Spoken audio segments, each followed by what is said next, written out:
अलका सरावगी जी, मधु काकरिया जी और ऋषिकेश सुलभ जी का यह सत्र जब चयन किया गया, लेखक बोलते हैं तो यह सवाल उठा दिमाग में कि लेखक तो लिखते हैं, आप बोलते हैं, क्यों हमें लिखना चाहिए।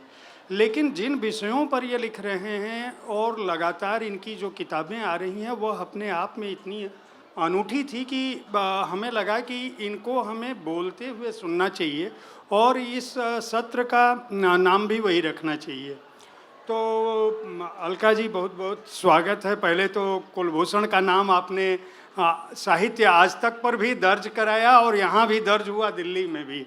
कहाँ कोलकाता की सड़कों पर वह खो गया था और कहाँ वह राजधानी में साहित्य के सबसे बड़े मेले में दर्ज हो रहा है। तो कुलभूषण का नाम दर्ज हुआ, यह मान के चलते हैं।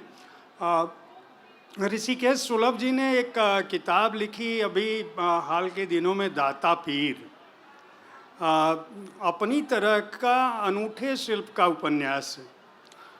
कोई मुस्लिम समाज पे और हिंदू मुस्लिम रिश्ते पे और ख़ासकर मध्य वर्ग पे इस तरह की एक अनोखी कृति हमें हाल के दिनों में पढ़ने को मिली।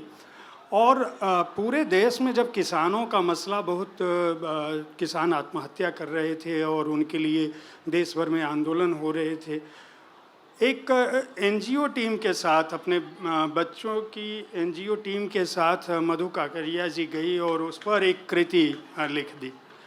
मैं चाहूँगा कि सवाल इसी से शुरू करते हैं। अलका जी, कुलभूषण का नाम दर्ज होने में क्या दिक्कत थी हमारे समाज में जो आपको लिखना पड़ा?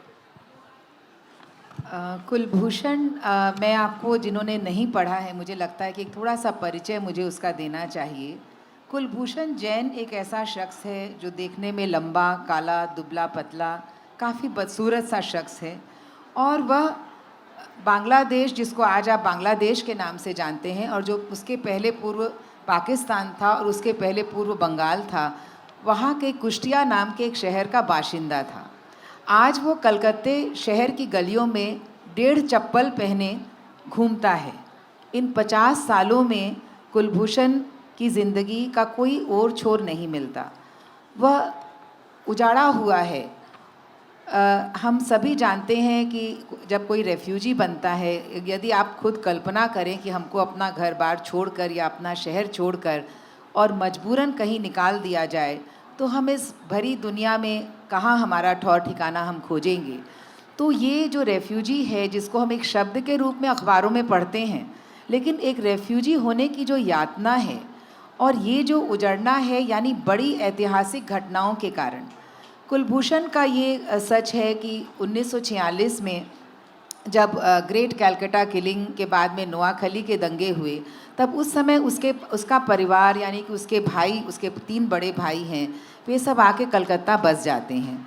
कुलभूषण के पिता अपनी प्रॉपर्टी छोड़ के नहीं आना चाहते, कुलभूषण उनके साथ रहता है। लेकिन 1964 में 17 साल बाद, आज़ादी के 17 साल बाद एक फिर बड़ा दंगा होता है। हजरत बल में, कश्मीर में एक बाल चोरी हो जाता है और उसको लेकर हिंदू मुसलमान दंगा होता है और कुलभूषण को तब उसके पिता उसकी माँ के साथ कलकत्ते भेज देते हैं। और ये कुलभूषण जब कलकत्ता आता है, तब उसको पता चलता है कि उसके भाइयों के परिवार में उसके लिए कोई जगह नहीं है। और वो फिर उसका भाई उस पर चोरी का आरोप लगाता है और वह एक रेफ्यूजी की तरह ही दंडकारण्य चला जाता है। दंडकारण्य वह जगह है जहाँ राम सीता को वनवास पर भेजा गया था और बंगाल के जो रेफ्यूजी थे उनके लिए सरकार ने एक दंडकारण्य प्रोजेक्ट चलाया था।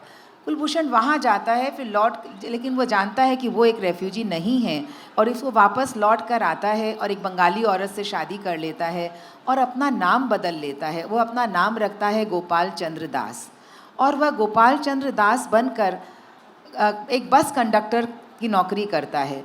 बस कंडक्टर के रूप में जब उसके परिवार को पता चलता है, तो वे, उसका बड़ा भाई आ करके और उसका छीन के थैला फेंक देता है कि तुम परिवार का नाम डुबा रहे हो। और अल्टीमेटली वो अपने बड़े भाई के घर में एक केयर टेकर की तरह, एक नौकर की तरह ऑलमोस्ट रहता है और रोज़ रोज़ के अपमान और से गुज़रता है। तो ये जो कुलभूषण है, जब एक बार उसकी लड़की की मृत्यु हो जाती है, वो सुसाइड कर लेती है और जब उस शमशान गृह में जब उसके सारे पड़ोसियों के साथ जब वो दाह के लिए जाता है, तो जब पंडित उसका नाम पूछता है तो वो अपना नाम गोपाल चंद्र दास नहीं बताता, वह कहता है कुलभूषण जैन, और वो उसको उसका पड़ोसी धक्का देता है और कहता है कि इसका नाम गोपाल चंद्र दास है। तो ये देखिए कि हम जिस नाम के साथ में, जिस नाम, जाति, कुल, गोत्र, ये सब कुछ छूट गया है कुलभूषण का, यानी कि वो हाशिए के भी हाशिए पर पड़ा हुआ पात्र है।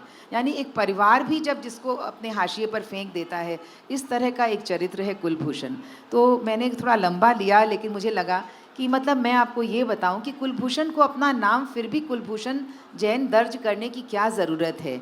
यानी कि हम सबके अंदर जो हमारी एक आइडेंटिटी है, उससे हम फिर भी इतने इतने 50 साल बाद भी उससे हम मुक्त नहीं होते, मुक्त होना चाह कर भी, और उसके सारे बंदोबस्त करके भी उससे हम मुक्त नहीं होते। उस यातना को, उस पीड़ा को समझने के लिए मुझे लगता है कि कुलभूषण का नाम दर्ज किया जाना चाहिए।